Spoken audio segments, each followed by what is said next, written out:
So let's start our journey by beginning at the ground level, which is factory data collection. We consider this to be the foundation of any factory digitalization or digital transformation effort.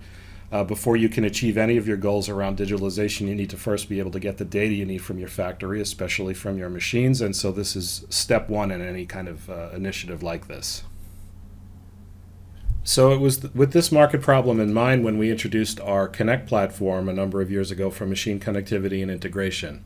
So this platform can cover the full range of SMT and back-end test equipment. It includes a large library of pre-built software interfaces that are tailored to specific machine brands and models that essentially translate their various data formats into a common format that can be read by an enterprise system.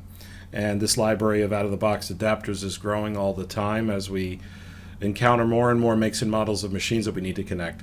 It also includes some configurable software adapters for custom machines or for cases where one of our out-of-the-box adapters doesn't exist yet. And so the benefit of this is that you can very quickly deploy this platform to enable connectivity for your shop floor equipment in a common format that can be read by your enterprise systems like your MES.